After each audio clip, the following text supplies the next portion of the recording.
Good evening, my dear NEET 2025 audience. Welcome to the 7-day challenge where we are doing 1000 plus questions unit wise for all the three subjects physics, chemistry, as well as biology. We are already on to the next day of the challenge. I hope you are ready for it. Yep. And today you will be completing the next set of 150 questions, 50 questions per subject. Every day 150 questions multiplied by 7 days, 1000 plus. Today we are taking up modern physics and semiconductors with your capto. Yes, that's right. Quickly smash that like button and stay subscribed to the number one NEET English channel of the country. When you stay subscribed, you not only get updates, not only do you get all the how to do this, what not to do, all the strategies, but also all the lectures, everything on time, so that every single day till your NEET 2025 exam is utilized till the fullest. Power packed sessions for all of you. If you have missed any of the classes, please go back. You will see everything, the top 50 series of all the 7 days challenge. Okay, right from the beginning. So make sure you have watched it all. All right. So welcome. Good evening, Karthi. Ames. Hi, Thalaiva. Yes, welcome. Hi, Krishna, Warrior Pandu. Hi, Pratibha. The fire in the chat box. Hi, Newfron, Atluru. Good evening, everyone. Yes, nice to see all of you. Shall we begin? Shall we begin with the questions? All right. Let's start then. Let's start. Yes. So, one second, let me get the chat box open properly. It's not visible.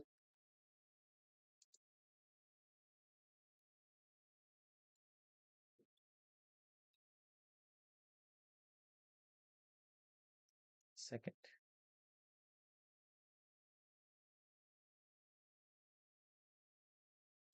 Okay. It is happening. One second, guys. Yeah, I think now it is fine. Okay, great. Let's begin then. Here's the first question on your screen.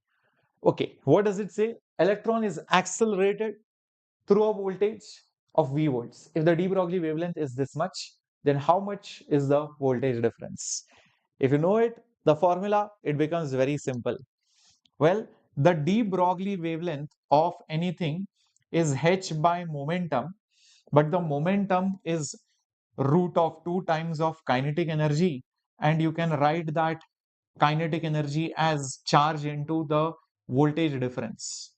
But instead of substituting h, mass, charge, and converting it into nanometers and all those things, there is a easier way to do the problem.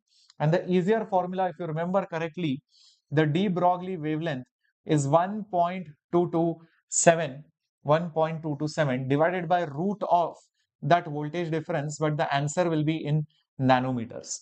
This is a better looking formula, easier to solve it. Lambda is already given to me. Lambda is already given to me 1.227 10 to the power negative 2 nanometers. So that will be 1.227 whole thing divided by root of delta V, that is also in nanometers. Nano will cancel. 1.227 will also cancel. So root of delta V, take that negative power 2 on the other side, it will become positive 2. So therefore, the voltage difference will become 10 to the power 4. Obviously, the units will be volts. So is it C for your Captain Shreyas? Yes, that's where you can find your Captain Shreyas either on Telegram or on Instagram. Great. Yes. No, it is not D. It is option C. No, it is not A. It is C. Correct, Nephron. I hope you guys corrected it. Okay. If you have made some silly mistakes, see which place you have performed that silly mistake. Next one on your screen. The graph between the energy and the de Broglie wavelength is, oh, but they have made it into a log graph. So we need to be very careful when it is a log graph. Okay, first let's think about the formula. Do we know the formula? Well, lambda technically is h by p. Momentum can be written down as root 2 mk. K is kinetic energy, which is also the total energy of it. So lambda is nothing but some constant by root of E. Some constant by root of E. All right. So now what do we do next? I think let's take E on the top. That will be better. So it will become basically E raised to minus half. E raised to minus half. Some constant, 2, mass, h, all are constants. Take logarithms on both sides. Therefore, log of lambda will be log of constant. Whenever there is multiplication, you add it. Log of AB is log A plus log B. So this will be nothing but log of E raised to minus half. Everybody gets this, how we did it? Because log of A into B is nothing but log of A plus log of B. So multiplication becomes addition of the logs. Okay, what next? Well, I can say this is log of some constant. Whenever there is power, it comes outside. So minus log of E, and this is nothing but log of lambda. So what if, oh, by the way, you are wondering how this minus half came outside? There is another formula. Remember, log of x raised to m is nothing but m times of log of x. So the power comes outside the log. So negative half will come outside. Now treat this like the y-axis. Treat log of E as your x-axis. This is nothing but the y-intercept, and this negative half is nothing but your slope, Guys, now the answer is very obvious. The y-intercept is positive, so this is your y-intercept. Can you see the slope is definitely negative? No other graph has a positive slope. Only this graph has a negative slope. Automatically ABD gets eliminated, and C for Captain Shreyas again for the win. Yes, C for Captain Shreyas is the correct answer. Isn't it a very different kind of question? Yes, Jayavant, I have already taught thermal physics, but the thermal physics questions are coming up on Monday or Tuesday. Okay, moving on to the next one. The work function for different metals is given. Their threshold frequencies. Well, if work function is given, it is nothing but h into threshold frequency. So more the work function, more the threshold frequency. But if the question was on threshold wavelength, then it was little challenging. More the more the work function, lesser is the threshold wavelength. But the question is not on threshold wavelength, it is on the frequency. So obviously it will be in the highest to lowest order. So this is for PT, then 4.28 is for AL, and then 2.30 for K. So PTALK. PTALK, which is A for AIMS. Very good. Tamil Vanan, awesome. AIMS. Yes, that is the correct answer. Very good, Krishna. Yes, Karthi, that is correct. Everybody keep answering, guys. Very straightforward question. Moving on to the next one. The masses of the two particles, same kinetic energies, are in 1:2 ratio. The question is the de Broglie wavelengths are in what ratio? So this is how it goes. We want to find the ratio of the de Broglie wavelength comparing with energies. The masses of the two particles are same. Lambda is h by root of 2 times of m times of k. Mass is same, 2 is a constant, h is a universal constant. So therefore, lambda is inversely proportional to root of kinetic energy. Then, therefore, lambda 1 by lambda 2 will be root of k2 by k1. Now, k2 by k1, the ratio of the energies is 1:2. So, this will be 1, this will be 2. Hence, the ratio will be root 2:1. Root 2:1 is C for Captain Shreyas. That is the correct answer.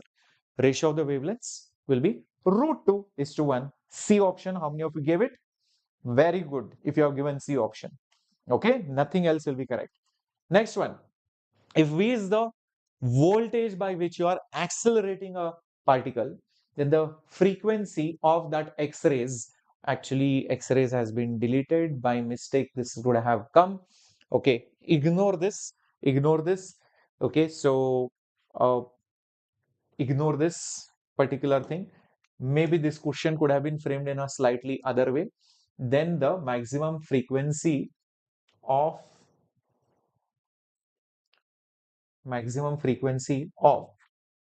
this can be put like this, of the photon that can be radiated, that can be radiated by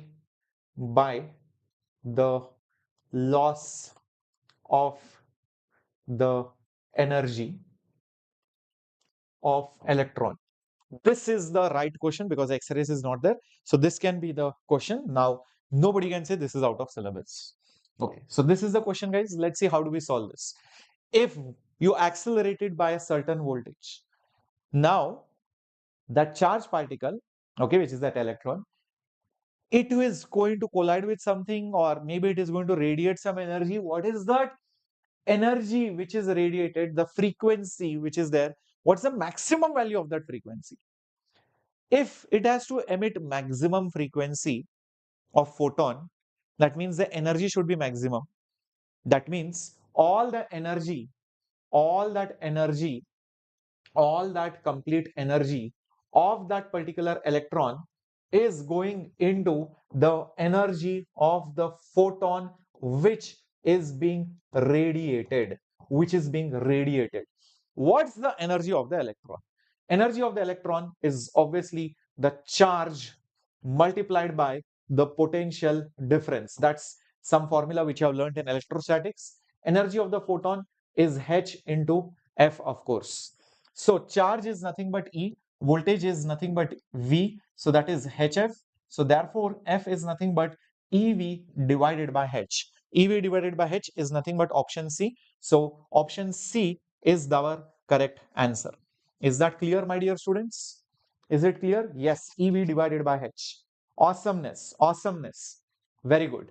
Next one, the de Broglie wavelength of a neutron in thermal equilibrium with heavy water at a temperature T and mass m is, come on, come on, come on, come on, come on, come on, think. What do you think will be the answer? The de Broglie wavelength of a neutron in thermal equilibrium with heavy water at temperature T. Come on, what do you think will be the correct answer? And mass m. Well, for solving this particular question, you need some knowledge of kinetic theory of gases.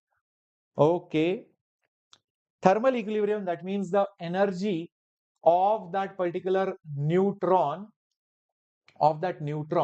is that energy of that particular water. The energy of the neutron, well, that standard formula, it's remember, just like is uh, lambda is h by p, and your p which is there is nothing but you know root of 2 times of mass of that neutron into that particular energy, so squaring both sides, so lambda square will be h by 2me. Therefore energy will be nothing but h by 2m lambda square. Energy will be h by 2m lambda square. So I'll just put h by 2m lambda square. Is that clear till this particular point? Everybody? Very good. Now, what is the energy of that particular heavy water? What is that energy of that particular heavy water? Similarly, there is a formula in kinetic theory of gases. You might have uh, read it. It is nothing but 3 by 2, yes, kT. That is the energy of basically any molecule which is there, correct? 3 by 2 kT. Do you remember this? Kinetic theory of gases, half kT into 3. Yes, that's the energy per molecule. This we have got it from kinetic theory of gases. Oh, 2 will cancel, sir. So what was the question? Question was lambda, right? Question was on lambda. So take lambda square on the top. So h is there, 2 has got anyways cancelled, then 3 will be below, m is anyways below, k and t will also come below, but I want lambda, so it will be nothing but root of h divided by 3mkt, h by 3mkt. Yes, that is nothing but option B for Bosphorus. Oh, awesome, awesome, awesome. There you go. There you go. But I think that root, uh, Did we, I think we forgot one square over here. Yeah, that's the reason why that h was not coming inside the root. So sorry guys, there was h square over here. I forgot that square of h when I squared both sides. I forgot that square of h. I'm just adding it here. So this will be this. So which is nothing but h by root of 3mkt. Yeah, 3mkt. Perfect. So that square which was missed, I've corrected it. Awesome. Okay, great. Great. Moving on. Yeah, you can put that energy formula over here. That is exactly what I have done. Energy is 3 by 2 kT. You can also put it here also. No issues. No issues. You can put it there. Okay, next one. Light with some energy falls on a reflecting surface. Surface area is this much. The force is how much? Radiation pressure, radiation force concept. Now, the formula for radiation pressure, radiation, radiation pressure, radiation pressure is nothing but I by C. But if it reflects, then it is into 2. If it reflects, then it is multiplied by 2. If it does not reflect, if it is absorbing, then it is just I by C. If it reflects, it goes and comes back, so it will be 2 times. If it just goes once and absorbs, it is just I by C. So if this is radiation pressure, so this is the force of radiation divided by the area, that will be 2 multiplied by intensity of light by C. So the force of radiation will be 2 multiplied by the intensity is 25 into 10 to the power 4 SI units multiplied by the area, which is 15 centimeters square, which is 10 to the power negative 4. Okay, the whole thing divided by speed of light, which is 3 into 10 to the power 8. Okay, is that right? So see what and all is getting cancelled. 3 goes with 15 5 times. Then you have 25 5 which is nothing but 125. 125 into 2 is nothing but 250. 4 and minus 4 will cancel. So 250. Just check this out. And this will become 10 to the power negative 8. This will become 10 to the power negative 8, but I want 2.50. So it will become 2.50 into 10 to the power negative 6. So I think it is B option. Yep, that's perfect. Since this is force, obviously the answer will be in newtons. Very good. How many of you got it? I want to see B option. Very good, Krishna. Excellent. Excellent, guys. Very good. Moving on. Next one. Maximum kinetic energy of an electron when the wavelength is lambda. If the energy becomes 4 times, the wavelength is reduced to 1/3 the work function of that metal. Two scenarios in the same question, and the question asked is on the work function. Since there are two scenarios, we will make two independent equations and then try to solve them together. Okay, let's see the first scenario. The first scenario, the maximum energy is E, wavelength is lambda. So energy of the photon will be hc by lambda, work function will be phi, and energy will be of course E. So that is your first scenario when the energy is E. Let's go to the second scenario now. When the energy is becoming 4 times, the wavelength has become to 1/3. So hc by lambda by 3 is equal to work function. Energy has become 4 times. So this is 4 times of E. I want phi. I don't want the answer in terms of E. Great. So this is nothing but 3hc by lambda is nothing but phi plus 4 times of E. So I got an idea over here. Why not take this equation and multiply it by 4 on both sides so that when I subtract them, they will cancel out each other. So this will become 4 times of hc by lambda is equal to 4 phi plus 4 times of E. So I'm just going to take this particular equation and I'm going to take this particular equation. Of course, I'm going to subtract the two. I'm just going to take and I'm going to subtract the two. The moment I subtract, see, 4hc minus 3hc by lambda will be nothing but just hc by lambda. I'm just doing it mentally now. 4 phi minus phi will be there. And 4e and 4e has got cancelled. So this will become just 3 phi. But I just wanted phi. So 3 will go below. So it will become hc by 3 times of lambda. hc by 3 times of lambda is there as option B. Very good. Very good. Ratiz, Krishna, Karthi, Chandu. Great. Yes, Padmavati. Awesome. Loved the question, guys. Yeah, these kind of questions will come. You have to practice a lot, solve more and more. If you find similar questions, do it again. Sometimes make this instead of one third, make it one fourth, then make it 4 times, 5 times. Try different things. Or maybe next time try to find what the energy will be. Try all variations. This is very common questions, whatever I'm doing. Particle is dropped. De Broglie wavelength as a function of height. Okay, as a function of height is asked. So if I drop a particle from some height, after it drops, it will obviously have some velocity. That velocity is given by root 2 gh. This is your vertical fall motion, vertical free fall motion, which we have already studied. Now lambda will be h by p, which is nothing but h by mv. The catch will happen now here. Lot of people will think this h and this h is same. So better to use different symbols. So this is, let's say, height. So I'll use capital H. This is also capital H. So this will just become small h by sorry, m times velocity. Velocity is nothing but root of 2gh. So clearly it is inversely proportional to h raised to half, but with a negative sign. So do you see why negative sign? Because it is there below. That's why negative half. So hence D option is the correct one. Is that clear? So it is directly proportional to h raised to minus half. That is your lambda. I hope this is absolutely clear. Yes, very good, Karthi. No, Ratish, it is not A, or sorry, it's not B. Yeah, it is the D option. So the trick over here is many students will think this H and this H is the same. Imagine if you do that silly mistake, this H and that H is the same.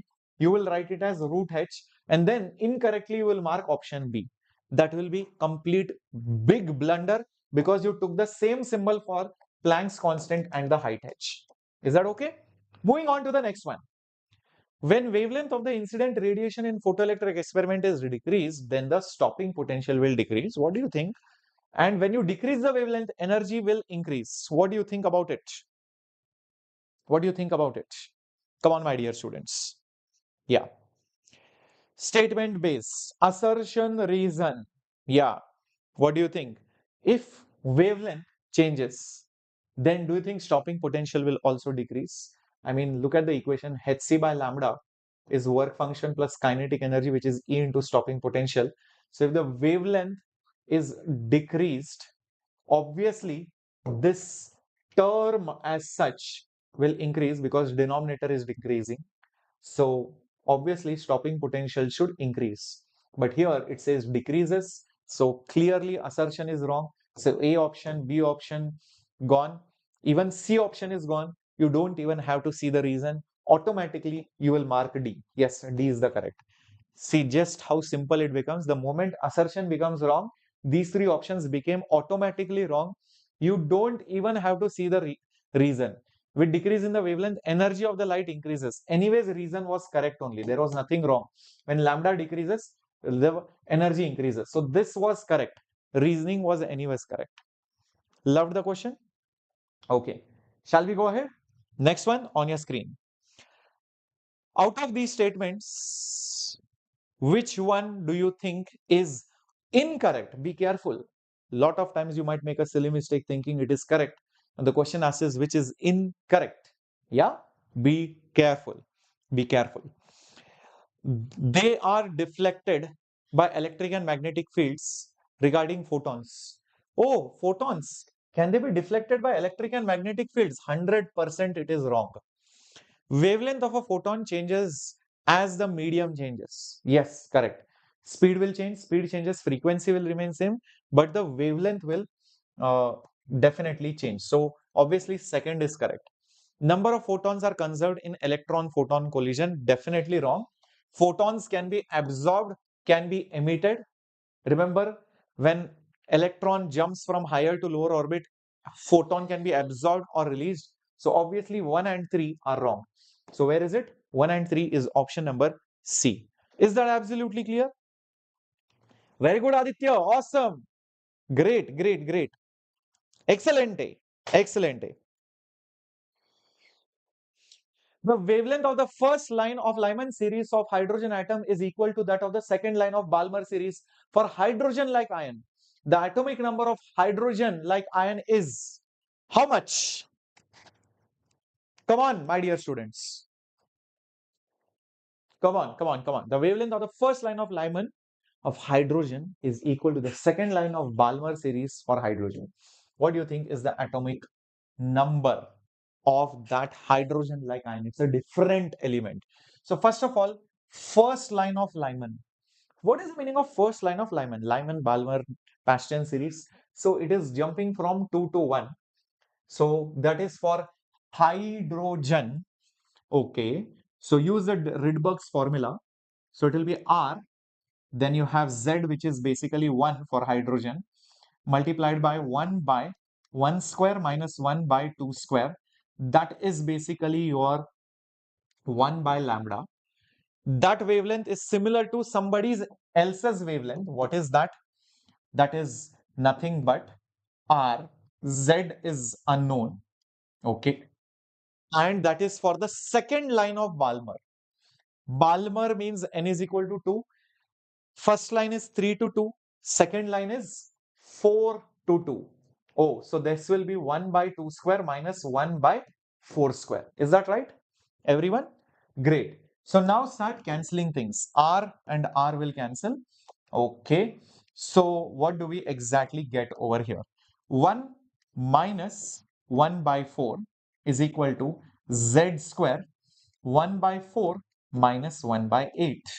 Okay. 1 minus 1 by 4, 3 by 4. Z square 1/4 minus 1/8 is obviously 1/8. 4 and 8 cancels, becomes 2 times. So therefore, you will get Z square. 2 and 3 goes on the top. Just check it out. Yes. So it will become 2 into 3. So Z square is 6. So Z is root of 6. Have we done anything wrong? Just check it out, because I'm getting an irrational number, unless we have done some blunder over here. Yeah, R Z square, perfect. Okay. First line of Lyman for hydrogen. Yes, hydrogen is Z is 1. This is first line of Lyman. So transition will be from 2 to 1 is equal to the second line of Balmer series for hydrogen like ion. So this is Z. So Balmer, Lyman, Balmer, n is equal to 2. So second line will be from 4 to 2. Oh, I think I know what I have done. Sorry, guys.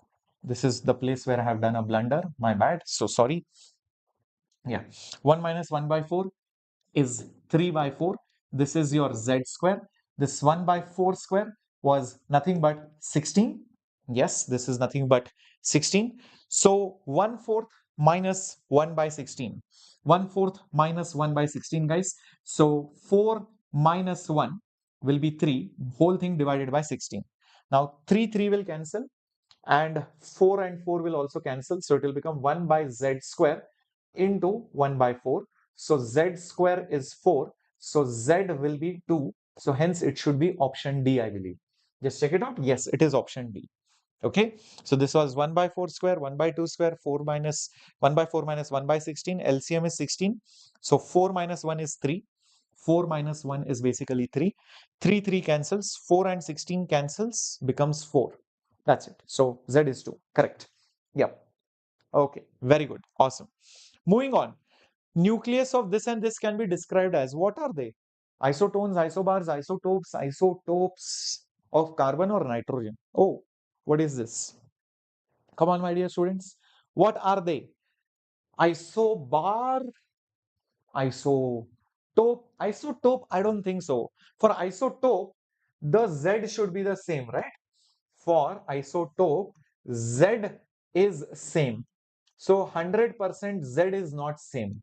It is 6 and 7. For isobar,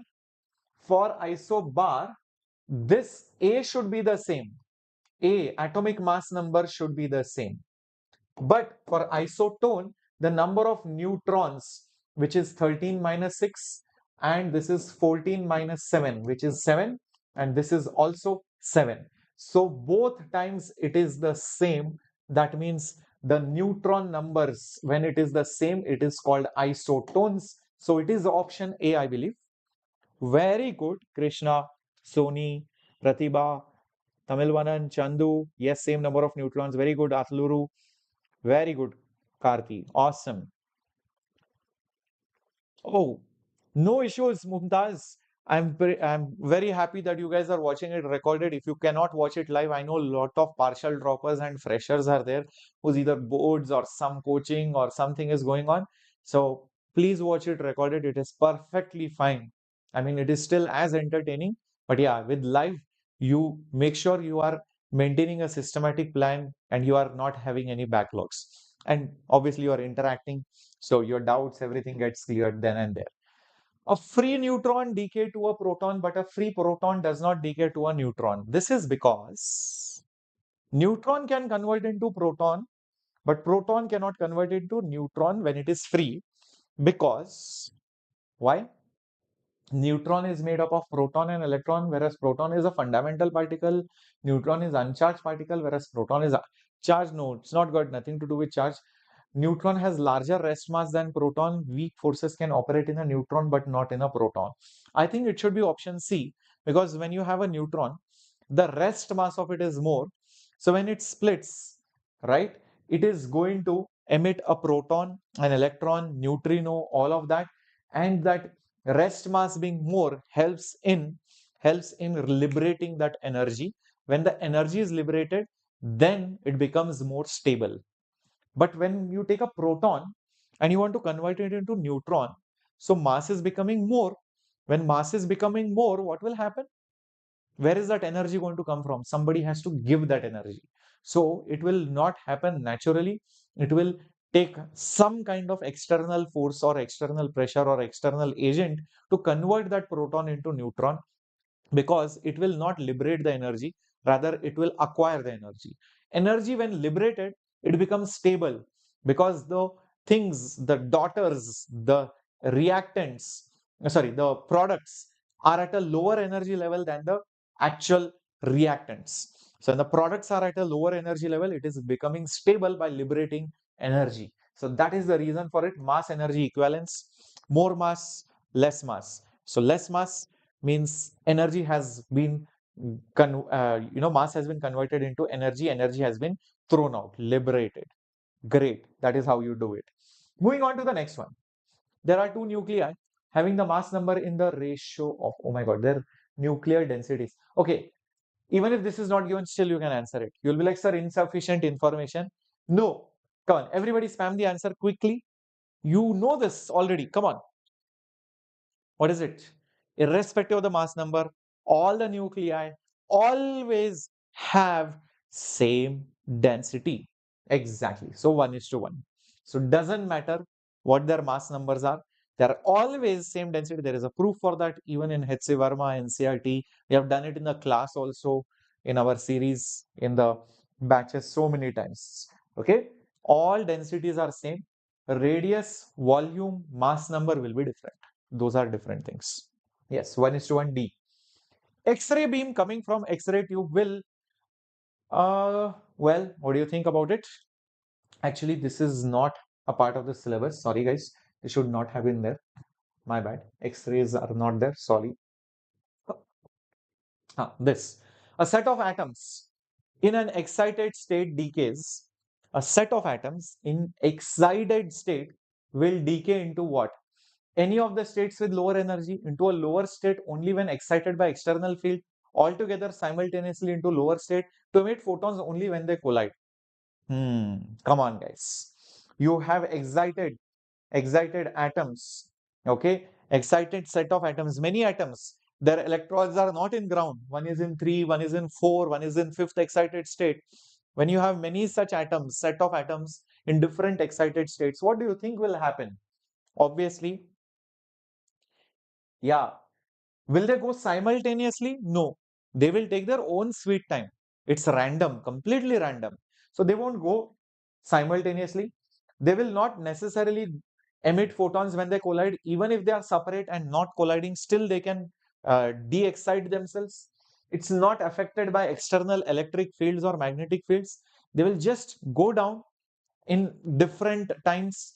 Completely random probabilities are there, but they will go down to some lower states. From 3 it will go to 2 or 1, or from 4 it will go to 3 or 2, like that. So it will emit a spectrum. Atomic signature is emitted. You'll get an emission spectrum, which is a signature of any element. Yeah, the hydrogen spectra. Remember the spectral lines which are created was explained by the Bohr's model, which is a signature of the atom.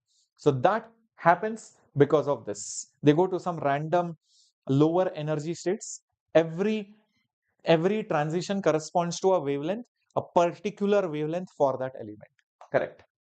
Next, if you take an electron going from the transition of fourth to the second orbit, hydrogen atom, the wave number of the emitted radiation will be wave number. What is wave number? What is wave number? Come on. Wavelength, I know lambda. Wave number is number of waves per meter. It's 1 by lambda. Yes, correct. So lambda bar is wave number, which is nothing but 1 by lambda, and I already know the formula. It's R into 1 by n1 square minus 1 by n2 square. So just have to substitute it. Rydberg's constant as it is from 2 and 4, obviously. So this will be nothing but 1 by 4 minus 1 by 16. So this will be R. LCM is 16. So this will be 4 minus 1, which is nothing but 3R divided by 16 is lambda bar. 3R divided by 16. Perfect. Option C. Excelente. Excelente. Very good. Okay, cool. Let's go to the next one. The graph between the square root of the frequency of a line of a characteristic spectrum of X-rays and the atomic number of the target. This is basically your Moseley's law. It is also there in chemistry. I mean, you should know this. Yes, Moseley's law. Moseley's law. Moseley made, yeah. What was it? What was it? He saw that the root of the frequency graph is a straight line which intercepts the atomic number, and it is not dependent on the atomic mass number. That's how the Mendeleev's periodic table was modified by Moseley and the way we know it today. Yes, correct. So this is the correct answer. The intercept is on the Z axis. No, it is not A. It is not on the vertical axis. It is intercepted on the horizontal line. Yep. So it starts from Z is equal to 1. Z is equal to 0 is not there. Understand that. It starts like this. Z 1, 2, 3, 4 like that. So it goes from here. Anyways, moving on. If the radius of the first orbit is X, then the de Broglie wavelength of the electron in the third orbit is how much? Okay. Crazy question. Crazy question. Okay. Radius of the first orbit is X. The de Broglie wavelength of the electron in the third orbit is how much? All right. First of all, let's understand. Radius is directly proportional to the square of the principal quantum number, n square by z actually. So if you go to the third orbit, so n becomes 3 times. So naturally, radius will become 9 times. 9 times. Is that right? 9 times. So the new radius, the radius in the third orbit, how much will it be? It will be nothing but 9x. It will be nothing but 9 times of x. Now there is one very interesting rule. I don't know how many of you remember this. If you take any orbit, of Bohr, then there will be some de Broglie wavelengths which you can fit into it. There are some de Broglie wavelengths which you can fit into it, and the number of de Broglie wavelengths which you can fit, if you multiply it by the principal quantum number, basically you get the circumference of the orbit, circumference of that particular orbit. This rule, if you know, it becomes very easy. So the de Broglie wavelength is lambda. The principal quantum number, third orbit we are talking about, so into 3. Circumference is 2 pi r. Radius obviously is nothing but 9x. Is nothing but 9x. 2 pi r. Perfect. So 3 and 9 cancel. So lambda will be 2 pi into 3x. So which is 6 pi x. So lambda is 6 pi x. How many of you got it? Oh, very good, very good. So B for bio. Awesome. B for bio. See, so many concepts which you would have forgotten. And when you see all these things together, even though it is a small unit and I have divided the entire syllabus into 7 units, see how many concepts are there in each unit. So definitely you have to practice chapter wise, unit wise, and then slowly go towards, full syllabus tests. Lot of things you will realize you have forgotten. You have to go back, revise that particular part of the class or NCRT or your short notes from your QR cards, everything. Practice more questions on it. Okay. All right. Diagram shows the path of alpha particles and same energy being scattered by the nucleus of an atom. Which of this is not possible? Very interesting. This is Rutherford's model, the gold foil experiment. Most of the alpha particles went undeviated. Few of them deflected by a small angle. Very few were deflected by a very large angle. And negligible were deflected by 180 degrees. So that showed that atom is relatively empty. There is a very strong concentrated mass which is positively charged, which is deflecting it. So it should always get deflected away. The problematic guy is this gun. How is this getting attracted? How is this getting attracted? It is not possible. So what is this? Number 4, I believe, D option. Yes, D for Diksha ma'am. Correct. Excellent. D is not possible. No, it is not Atluru. Hi Vishal. Good evening. Yes, Tamil Vanan. Awesome Pratibha. Very good Girish. Yes, Padmavati. Very nice. Very good Krishna. Yes, all the warrior Pandus. Join in immediately. Okay. Next one. The magnetic moment of a revolving electron around the nucleus varies with the principal quantum number as how? Come on, think about it. Magnetic moment. The magnetic moment, guys, with the principal quantum number. Well, we all know angular momentum is nh by 2 pi. We also know gyromagnetic ratio, where magnetic moment by your angular momentum is charged by 2m. So, therefore, magnetic moment is L into Q divided by 2m. Therefore, magnetic moment instead of angular momentum by Bohr's postulate, it is nh by 2 pi. That's your angular momentum into Q divided by 2m. As you can see, very obvious, magnetic moment is directly proportional to the principal quantum number. Charge h pi 2m, everything is constant. So it should be option A. Obviously, option A. Excellent. 100%. Very good, Christina. Excellent, Tamil. Yes. Awesome. Very good. Great. Moving on to the next one. The first excited state of hydrogen atom is 10.2 electron volt above its ground state. The temperature is needed to excite the hydrogen atoms to the first excited level. The temperature that is needed to excite the hydrogen atoms to the first excited level. All you need to do is just write this 10.2 electron volt of energy will be the thermal energy which will be required. The thermal energy, how will you write it, guys? Come on. How will you write it? Thermal energy. What is the formula for thermal energy? Everyone. Come on. Yep. Thermal energy, guys. What will it be? Come on. What is that formula that you will write? Everybody knows this. Very simple formula. I just told you. Similar to KTG, guys. Correct. Some of you are getting it. Come on. Yeah. What will you write? 3 by 2 kT. Correct. I wanted to see how many of you are observant. How many of you remember it from KTG? Yes. It is nothing but 3 by 2 kT. Now, K value is 1.38 10 to the power negative 23. This is your temperature. This is electron volt. So, do not forget to convert it into joules. So, 1.6 10 to the power minus 19 joules. A little bit of calculation required here. Take some time and see what the temperature comes out to be. It should come out to be around 7.9 10 to the power 4. Yes, very heavy temperature, 7.9 into 10 to the power 4 Kelvin. That is the answer. Always the answers are going to be in Kelvin. But this is the calculation required. Is that okay? Yes, very good. Awesome. Many of you got it.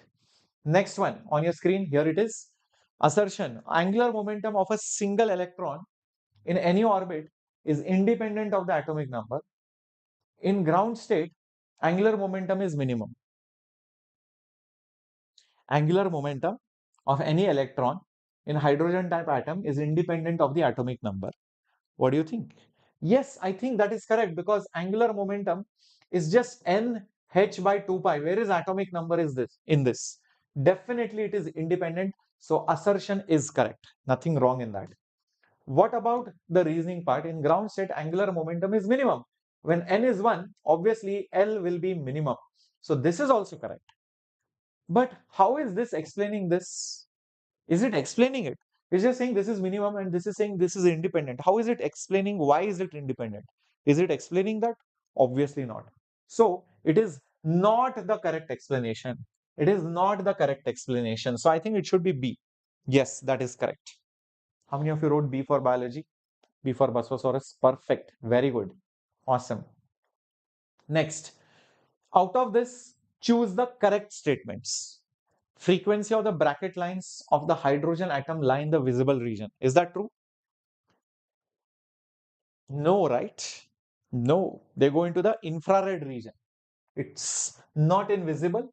I think it is in infrared region. Is that right? Yeah, as you go to higher order, P fund and all that, it goes into that infrared region, because small energy, large wavelength. Correct.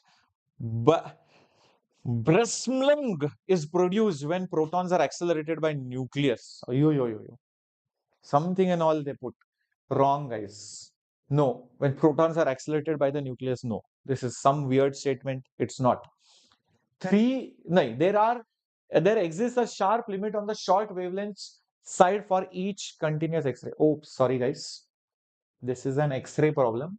So if 1 and 2 was wrong, obviously third will be correct, but this is X-ray. I don't know why X-ray questions were added by mistake. I'm so sorry, guys. Ignore that. But 3 will be correct, even by elimination. Anyways, ignore that. Next question. Ground state energy of hydrogen atom is E naught. Match the following two columns and choose the correct option from the codes given below. Ooh, okay.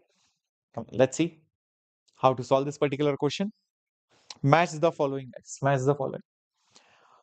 Uh, Electrical potential energy in ground state of hydrogen atom. Well, we know one thing, that the potential energy is negative of the total. Sorry, not negative.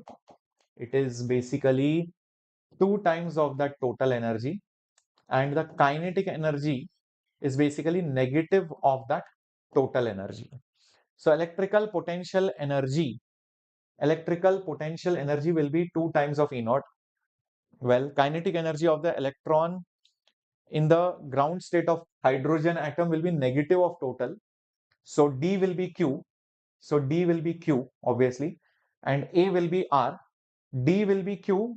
A will be R. I think A is P over here.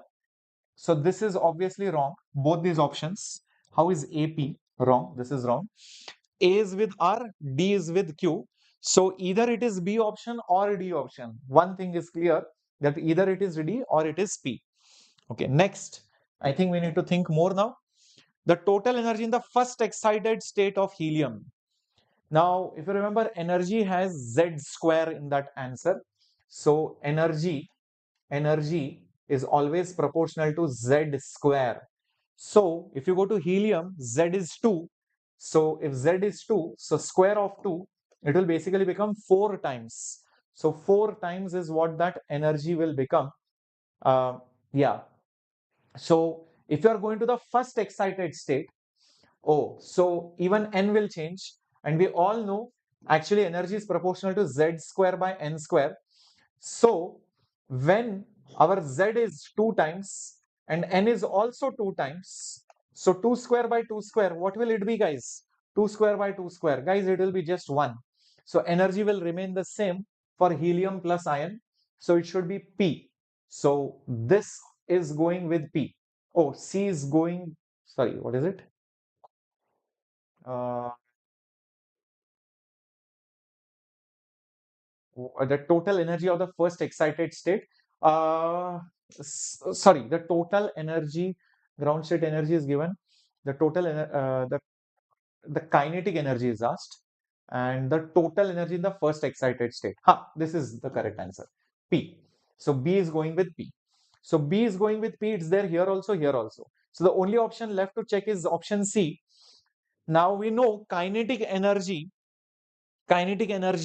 is negative of total. So whatever is the total, the negative of it, which is basically minus E naught, will be the answer for the next option. So kinetic energy will be negative E naught. Kinetic energy will be negative E naught because whatever is the total, the negative of it will be the kinetic energy. So I think it is C option or whatever. What is this? B option, my bad. B option, yes, that is correct. As you can see, that C is going with Q. C is going with Q option. So, very interesting question. Very interesting question. Awesome. Moving on to the next one on your screen. For which of the following Bohr model is not valid? Bohr's model is not valid. Everybody should spam this. Singly ionized helium, deuteron, singly ionized neon, or hydrogen. I mean, this is very logical.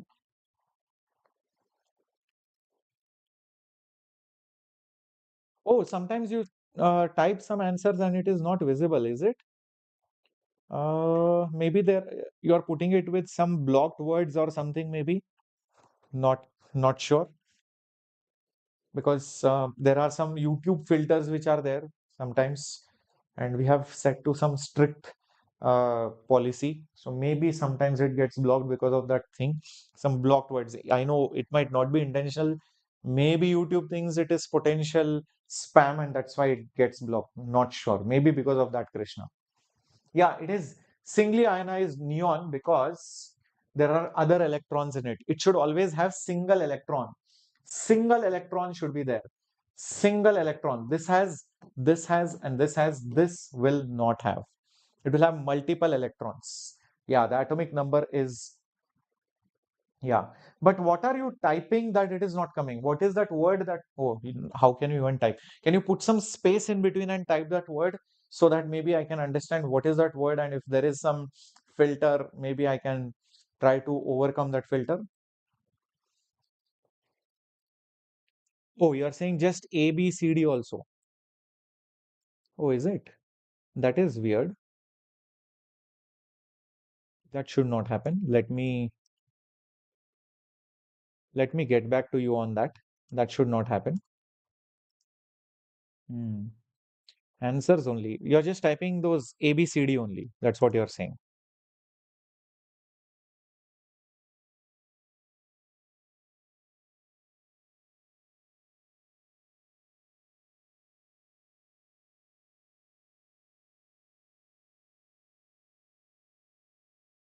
Okay.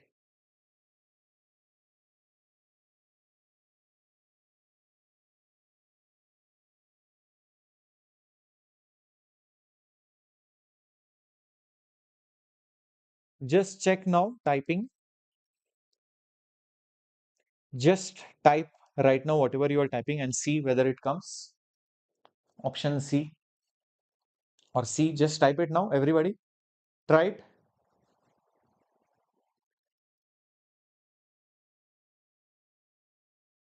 Oh, formulas also. Okay, just see. There are some filters which are on. Oh, now it is coming. I think it is some filter problem. I will get back. I will see whether those filters are working properly or not after some time. Oh, all okay now. Okay, great. When the number of nucleons in nuclei increases, then the binding energy per nucleon. Oh, this is based on the graph. This is completely based on the graph. Direct question. Yes, first increases and then decreases. Remember that binding energy per nucleon graph versus A, it first goes up and then comes down. Yes, that is exactly that graph. Yeah, perfect, perfect, perfect. Very good. Moving on to the next one. A nuclear reaction along with the masses of the particle taking part in it is as follows. The energy liberated in this reaction, it's a very straightforward now. Yes, what will you do? Q value is asked. What is that Q value? So just add these two on the reactant side. On the reactant side, it will be 1.002 and 1.004, which is 2.006 atomic mass unit. Then similarly go on the product side, on the product side and see what is it that the masses are. 1.001 and 1.003. If you add both of them, 2.004. Obviously, this is more, this is less. So there is a difference clearly, as you can see. So delta M will be 2.006 minus 2.004, which makes it 0.002 atomic mass unit.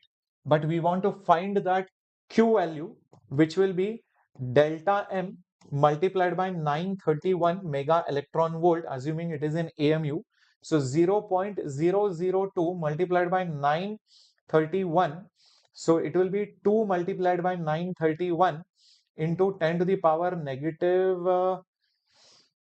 3, yeah, mega electron volt. Yeah, just check this out. How much is it coming out to be? Just check it out. 9 twos are 18. So it will be something like 1863 or something. Just see if it is 1863 into 10 to the power minus 3 mega electron volt.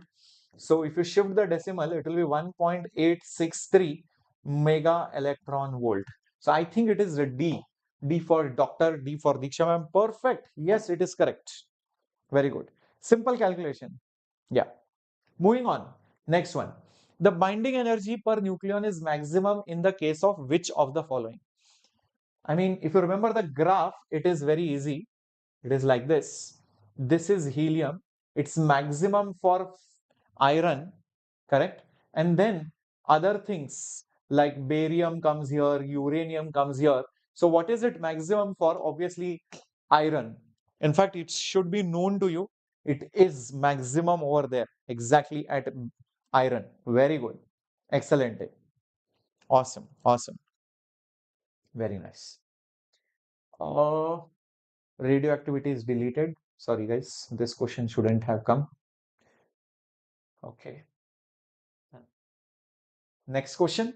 A stationary nucleus disintegrates into alpha particle and residual nucleus of 206 units.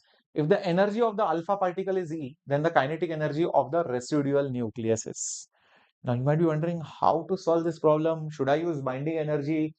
Masses just add up. I mean, like if you add 4 and 206, you get 210. So there is no mass defect also apparently.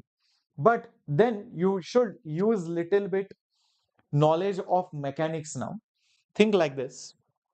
If you have this radioactive nucleus, this is radioactive nucleus, which is at rest. It disintegrates into two particles. One is your alpha particle having a mass of 4, the other one having a mass of 206. And it is given the energy of the alpha particle is E. So it will go like this. This will go over here. And this has an energy of E. Let's say the speed is U. This will have a speed of V. This will have, let's say, E prime. How much is that energy going to be? That is the question. One thing is for sure, the momentum will be conserved. So conserve the momentum. Conserve the momentum. Conserve the momentum. And easily you can see mass is 4 into U will be mass is 206 multiplied by V. So V will be 4 by 206. 4 by 206 into U, which is 2 by 103 times of U. Divide by 2 both sides. So the final speed is 2 by 103 times of U of the other guy. Now talk about kinetic energy. Now, since we know kinetic energy is P square by 2m. Oh, I didn't even have to do this. This was such a waste. I could have just say P square by 2m. And I know both of them have the same momentum. Same momentum. Same momentum. So I didn't even have to do this actually. Yes, forget this, guys. Both of them had the same momentum. Conserving momentum, I can just chumma say that initial momentum is 0, momentum of alpha plus momentum of that, what is that? Residual particle. So momentum of alpha will be momentum of that residual particle, but magnitude wise, they will be the same. They will be the same. It's just that their directions are opposite. Opposite in directions. It is obviously seen. Their momentums will cancel to make the momentum as 0. So from this, I can see kinetic energy is inversely proportional to mass. So in energy of alpha by energy of that other particle will be mass of alpha by mass of other particle, which is 206. So E prime will be 4E by 206, which is 2 times E by 103. So I didn't even have to find the speed because of this formula. So 2 by 103 times of E. Did you get this? Momentums are equal. They will cancel. So when I use this formula, P same, it's inversely proportional to mass. What a brilliant question. Loved it, guys. Moving on to the next question on your screen. Half-life not there. Sorry, ignore. This is not supposed to be there. Okay, this one you can do. Match the following nuclear processes with the parent nucleus and what might come over here. Okay. Alpha decay, which one of them will give alpha decay? Which one of them will give you beta decay? Which one of them is fission? Which one of them is proton emission? Come on, guys. Very interesting. Very interesting. So, first of all, I think over here, 238 is there, 234 is there. So, whatever will be remaining will be 4 units, 92 and 90. This will be 2 units. Obviously, this is alpha particle. So, alpha decay is exactly Q. Okay, everyone. So alpha decay is Q. So A is with Q. So option A gets eliminated. Then let's go to basically the next thing. Maybe beta will be there somewhere. Yes, beta will be there somewhere. I think it is there here. 15 and 15 remaining is 0. Remember everything LHS, RHS should match mass number, atomic number. This is 8, this is 7. Yes, this is 8, this is 7. So obviously there will be 1 over here. And what will this be? This will be E, but this will be positron because this is +1. Yes, this is a positron. This is a positron. This is positive. Reason being, you are getting +1 over here. 7 plus 1 is 8. So beta decay plus is P. Beta decay plus is P. Everyone? Okay, great. Now, which one is fission? This is 15. This is not naturally occurring fission. Actually, if you see over here, this is radioactive. This will disintegrate. Yes, this is your radioactive fission. This S1. So fission is over here because this is radioactive in nature. Plutonium 239. Yes, plutonium 239, as you can see. Correct? Awesome. Proton emission. Proton emission. I think it is happening probably over here. Probably over here. As you can see, there is one atomic mass number remaining and one atomic number remaining. So that can happen only via proton. So proton is coming from D option. Yes, so D option is proton. 185, 184, 1. 83, 82, 1. 1 plus 82 is 83. So that means it is positively charged and it has a mass number also. It has to be a proton. So that is why D option. So D is with R. D is with R here also, here also. C is with S. C is with S here. A is with what is it? Q. A is with Q here, here, and here. I can see most likely it will be D option only now. So obviously your beta, B is with P. So B is with P here. So obviously option D is the most correct option. Yes, option D is correct. Beautiful questions such match the following are always going to be time consuming. Yeah, it will be time consuming, but it's okay. Next. On to semiconductors. I hope you guys are ready for it. In the given diagram, voltage barrier for a PN junction when no battery is connected, which one do you think is correct? 1 and 3 both are forward bias. 3 corresponds to forward bias, 1 corresponds to reverse. 1 is forward, 3 is reverse. 3 and 1 both are reverse. Come on, everyone, think about it. If in the given figure, V naught is the potential barrier across a PN junction and basically no battery is connected. Potential barrier is already given to you. So if you see V naught is the potential barrier, approximately it is going and meeting with the line 2. Okay. And no battery is connected.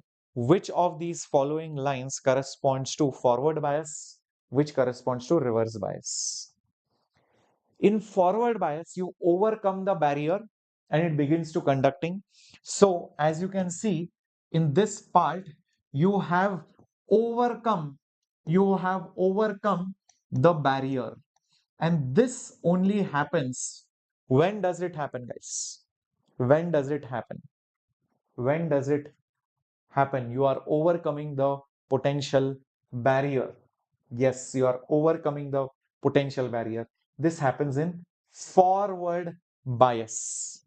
Yes, this happens in forward bias. Got it? How many of you got it? Yeah, this is the potential barrier, and that potential barrier is almost at the level of 2. You keep on applying the voltage and you overcome it in this region. But in the reverse bias, you are not able to overcome it. Yes, you are not able to overcome that potential barrier. Okay, so definitely it is still lesser than the potential barrier out there. So this should be your reverse bias. So 3 is basically your reverse bias. 3 corresponds to reverse bias and your 1 corresponds to forward bias. Yes, C option. Very good. Awesomeness, awesomeness. Great. How to complete physics fastly while solving? Meaning, Christina, what do you mean by that? What do you mean by completing the physics fastly? You mean you want to revise or you want to speed up? See, oh, by the way, I don't know how many of you have seen the strategy video which I have made today. Please, first of all, like this and watch this entire strategy video. I have given a proper strategy for the last 3 months. Please check it out. Okay, sorry, last 2 months. Okay, subject wise, how much time you should give, questions wise, how much time you should give, and also what you should be doing in your daily plan and what you should do if you're scoring less, taking more time, or making silly mistakes. Just check that out. That's a very important video. Just check that out. Okay, great. Let's move to the next question, guys, on your screen. Here it is. The temperature dependence on resistivity of a semiconductor. When temperature increases, conductivity increases, resistivity decreases. So it should go down simply. Come on, what is the answer? Everyone, C for Captain Shreyas. Very good. It should just go down. For conductors, we had done it in current electricity chapter. It will be like this. It will go up. More temperature, more resistance. For semiconductors, it will go down like this. Exactly. Very good. Next one. Photodiode and solar cell works on the same mechanism. Area is large for a solar cell. Is that right? Photodiode and solar cell works on the same mechanism. What happens in a photodiode? Light falls on it, it becomes more conducting or less conducting, and that's why more current or less current will pass, and that's why you can measure that changes and fluctuations in the current and then detect whether more or less light is falling. That is photodiode. Light falling changes the current. Solar cell, it collects the light. It's like photoelectric effect. Electrons are ejected and then it is collected on the other side, and that's how current is established and you can use it like a battery. So light falling, converting into electrical energy, very similar mechanism for both of them. Yes, that is correct. Solar cell has a large area. Yes, you need a large solar panel to collect more light to generate more electrical energy. That is also correct. But how is this explaining it? It is definitely not explaining it. It should be B option. It should be B option. Correct. Awesome.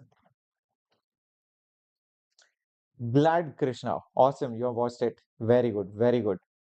Cool. Let's go to the next one. Let's go to the next one on your screen. Which which gate will this act as? Very interesting. Whenever you have such a diagram, NAND or NOR gate is shorted, it behaves like a NOT gate. It behaves like a NOT gate. So if this is A, oh my God, why have they mentioned the answers already? This will be A bar. This will also act like a NOT gate when you short the terminals of a NOR or a NAND gate. If you connect the input terminals, the behavior is like a NOT gate. So if this is B, this will be B bar. This shouldn't have been there. This will not be there, guys, because then it is like leaking the answer. Okay. Then this is A bar, this is B bar, this is, oh, this is again not gate. This is not gate. This and this not will cancel out each other. So what you have now is A bar, you have B bar, both of them connected over here, and one NAND gate is there. That's it. That will be your output. Is that right? Because this not and this not will cancel. This and this will obviously end up cancelling out each other because there is a not again over here. Okay. So what is this Y going to be? A bar dot B bar. A bar dot B bar. What is this? What is this? This is like saying A plus B whole bar. De Morgan's formula. What is A plus B? What is A plus B? It is OR, but that not on it will make it NOR gate. Yes, it will make it NOR gate. Option A is the correct answer. If you solve it like this, it is simple. If you solve it via truth table, you will waste 2-3 minutes easily. And that's not the purpose of this question. Smart people will do it like this because I have already taught the short tricks. You have watched my logical gates lecture. It will become easy. Two nots, two wrongs make a right, two negatives make a positive. And this is De Morgan. Whenever you have bars separate, change the symbol and put a common bar. If this was plus, make it a dot and then put a common bar. That is De Morgan's rule. Yep. Option A, not biology. Be careful, Atluru. Made a mistake there. Cool. Shall we go ahead? Next one. If NP are, NE are the holes and the electrons in an intrinsic semiconductor. Intrinsic means pure semiconductor. So if you have a pure semiconductor, what will happen? Both of them will be exactly the same. So NP will be equal to NE. This will be true. NP is more when it is a P type, and electrons will be more when it is a N type of semiconductor. So obviously this will be in the case of intrinsic semiconductor, it is neither doped by P or N type.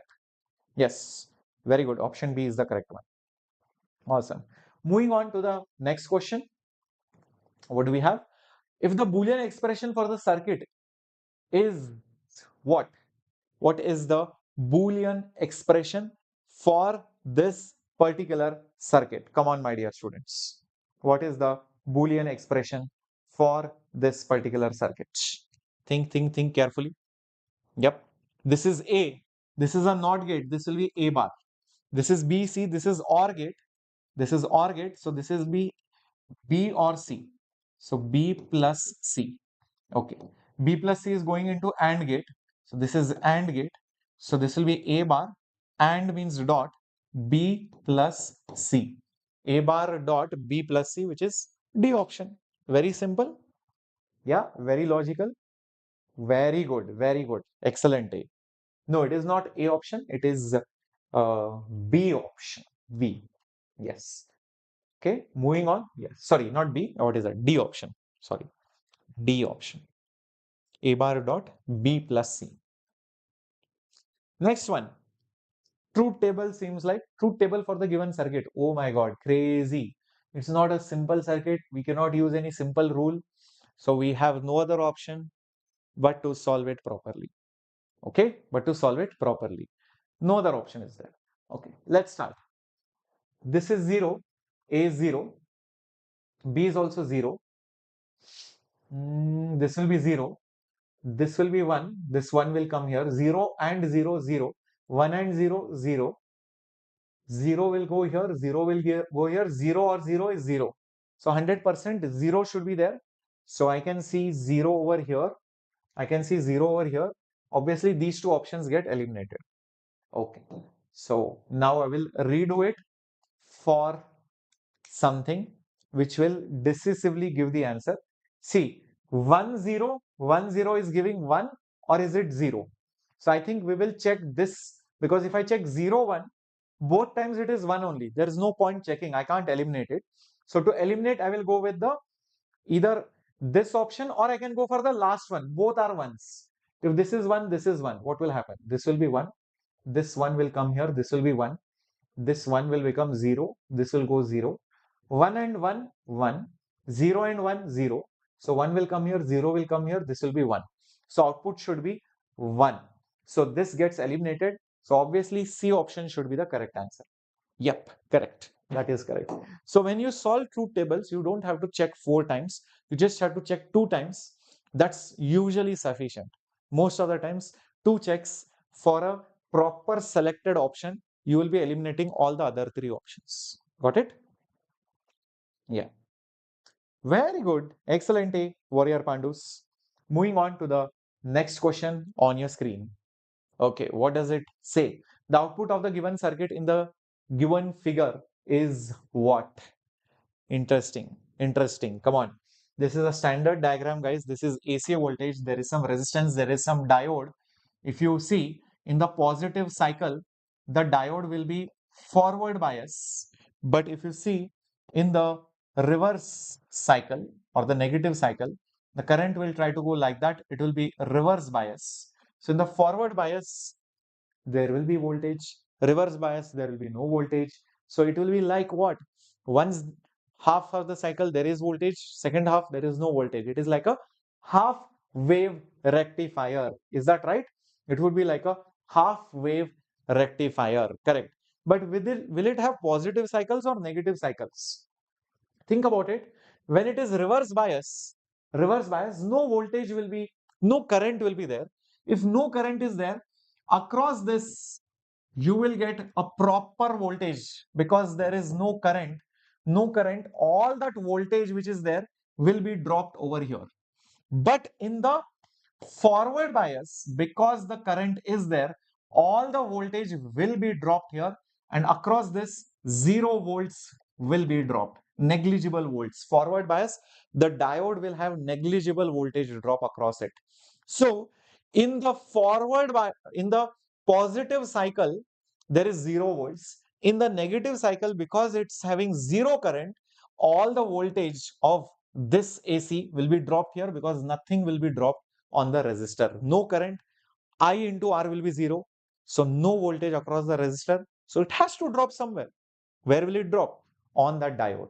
So the diode in that reverse bias, something like that Zener diode, okay, so it will be conducting. So it will be in the negative cycles, not in the positive cycles. Is this clear? Why not in the positive cycle, but why in the negative cycle? Very good. Excellent. Moving on to the next one. There are 3 diodes connected to the battery as shown. The current supplied by the battery is okay. Well, the positive terminal here, negative terminal here. This diode obviously forward bias, it will conduct. This is reverse. This is going to conduct properly. It will go like that and it will come back here. So this is also forward bias. The only diode which we have to ignore is this. Because it is reverse bias. These diodes are ideal. So because they are ideal diodes, the voltage drop across the diode will be zero. So the current can be found by the voltage which is faulty, and the only resistance in the circuit is 20. So it will be 2 amperes. So the current is 2 amperes, which is C for Captain Shreyas. Is that clear? So don't take the voltages across the diodes. They are ideal in nature. Correct. Awesome. Awesome. Very good. Okay. Great. Great. Moving on. Next one. Which of the junction diode below are forward bias? Forward means P to positive, N to lower potential. As you can see, oh, the first one only seems to be forward bias. See guys, -5 is more than -10. So this is P, this is N. So I think option A, I don't even have to check others. But even if you check, you will see others will not work. Like for example, this is 5 and 10. This is lower. This is supposed to be P. This is supposed to be N. How can P be at lower and N be at higher? So this is reverse bias. This over here, this is at 0 volts, which is basically your N type. -5 is even less, and that is your P type. P type is over here. P is at lower potential than N. Obviously, it is reverse bias. Same thing here. This is something. This is not even biased. No voltage. This is no bias.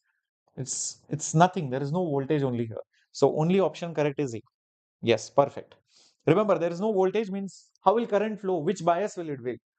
Chumma, they have fooled you with that diagram over there. Okay? Cool? Yeah. Ayo, more 15 likes. Come on, guys. I want those. Everyone. Guys, you guys lost N2. I saw initially first lecture, second lecture, full N2. Third lecture, Monday, I'm thinking whether I should complete the challenge or not. Now, it is not a challenge for me, it is a challenge for you now. I will complete the challenge. Will you complete the challenge or not? Now, I'm thinking, guys, for 7 days challenge also, if you give up so easily, now it becomes a trouble for us to think. So, very important message for everyone. This is. All right. Moving on to the next question on your screen. Which circuit will not show current? Which circuit will not show current? That means somehow reverse bias will be there. Okay, I think it is the first circuit only because others seem to be conducting. This is forward. This is also forward. So obviously current will flow. Here current will come, it will get split. Both of them will be in forward. So current will come. Here, this will be reverse, this will be forward. So even if the current comes, it will go through this alternate path like that. So current will show. Here is the problem. I mean, one is reverse, other is forward. But for it to conduct, current should at least come till here, right? So this will completely block it. So no current will come. So current in this will be zero. So I think it is option A. So both the diodes are facing oppositely. So even if one is trying to conduct, the other one is completely blocking it. So eventually it will block. It's like you have a highway,